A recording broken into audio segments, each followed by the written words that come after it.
రాజధానిలో గణేష్ నిమజ్జన సందడి జోరుగా సాగుతోంది. ఓల్డ్ సిటీలో డిఫరెంట్ గా శోభాయాత్ర వాహనాల్లో గణనాథుడి నిమజ్జనానికి తీసుకెళ్తూ ఉన్నారు. చార్మినార్ లో అయితే అన్ని రకాల పండ్లతో తయారు చేసిన వాహనంపై బొజ్జ గణపయ్య ఊరేగుతూ ఉన్నారు. ఇందుకు సంబంధించి మరిన్ని డీటెయిల్స్ సంపత్ అందిస్తారు.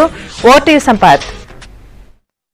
మొత్తం కూడా ఫ్రూట్స్ తో కూడినటువంటి గణనాథుని తయారు చేయడం అలియాబాద్ లో ఉన్నటువంటి కొంతమంది వ్యాపారులకు ఇది ఆనవాయితీగా వస్తుంది. 30 సంవత్సరాలుగా ఇది గణనాథుని తయారు చేస్తుంటారు. మొత్తం కూడా అంటే వెహికల్ మొత్తం కూడా ఫ్రూట్స్ తో అలంకరణ ఉంటుంది. ఒకవైపు ఈ మొత్తం అన్ని రకాల ఫ్రూట్స్, ఎందుకంటే వాళ్ళు చేసినటువంటి వ్యాపారం కావచ్చు, అలాగే ఈ ఫ్రూట్స్ ని మొత్తం కూడా ఎక్కువగా వాడుతుంటారు. దీంట్లో ఫ్రూట్స్ ని వాడుతూ ఆ ఫ్రూట్స్ తోనే మొత్తం కూడా తయారు ఉంటుంది. దాంట్లో యాపిల్స్, అలాగే ఫ్లవర్స్ ని, అలాగే బ్లాక్ గ్రేప్స్ ని మనం చూడవచ్చు. మొత్తం కూడా అంటే అన్ని ఫ్రూట్స్ తోనే ఎక్కువగా అలంకరణ చేస్తారు. అలంకరణ చేయడం గణనాథునికి 30 సంవత్సరాలుగా కొనసాగుతుందని వాళ్ళు చెప్తున్నారు. మొత్తం కూడా దాదాపు అంటే లోపల కూడా చూడొచ్చు, మొత్తం భారీ ఎత్తునటువంటి వెహికల్ కి నలువైపులా ఫ్రూట్స్ తో వచ్చేస్తారు. ఈ ఫ్రూట్స్ ని ఏం చేస్తారు, తర్వాత ఎట్లా ఉంటుంది? వినాయక మొత్తం నియోజకవర్గం చేసిన తర్వాత మొత్తం లడ్డు మొత్తం చందా చేస్తారు కదా, మొత్తం పంచాం మేము, మొత్తం పబ్లిక్ మొత్తం పంచాం.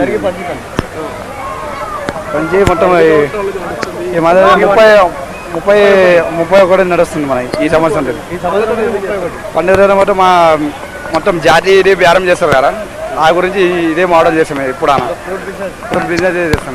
పళ్ళ వ్యాపారులు మొత్తం కలిసి ఈ ఫ్రూట్ బిజినెస్ చేసే వాళ్ళే కాబట్టి వాళ్ళంతా కూడా ఈ పళ్ళతో డెకరేట్ చేయడం అనేది ఒక అనుభూతి వస్తుంది. చాలా సెన్సిటివ్ గా ఉంటుంది. అంటే ఎక్కువగా వెయిట్ ను ఆపే విధంగా మొత్తం కూడా రాడ్స్ ని ఉపయోగిస్తూ ప్రతి దగ్గర చాలా జాగ్రత్తగా ఇటు ద్రాక్ష పళ్ళని, అలాగే యాపిల్స్ ని, నారింజ పళ్ళని, ప్రతి ఫ్రూట్ ని, అంటే వాళ్ళు వ్యాపారంలో అవసరం నమ్మకాలు వచ్చినటువంటి ప్రతి చేస్తారు. గణనాథుని భారీ గణనాథునికి నలువైపులా కూడా మొత్తం కూడా నలువైపులా పూర్తి స్థాయిలో మొత్తం కూడా ఫ్రూట్స్ తో అలంకరణ చేయడం శోభాయామనంగా వస్తుంది. 31 సంవత్సరాలుగా వస్తున్న ఈ ఆనవాయితీని తాము కొనసాగిస్తామని చెప్తున్నారు. అలాగే నిమజ్జనం ముగిసిన తర్వాత ఈ ఫ్రూట్స్ అన్నింటినీ కూడా కలెక్ట్ చేసిన తర్వాత తమకు చందా ఇచ్చిన వాళ్ళు, అలాగే తమ తోటి వ్యాపారులు ఎవరైతే ఉంటారో వాళ్ళకే ఎక్కువగా డిస్ట్రిబ్యూట్ చేసే ఆనవాయితీగా వస్తుంది.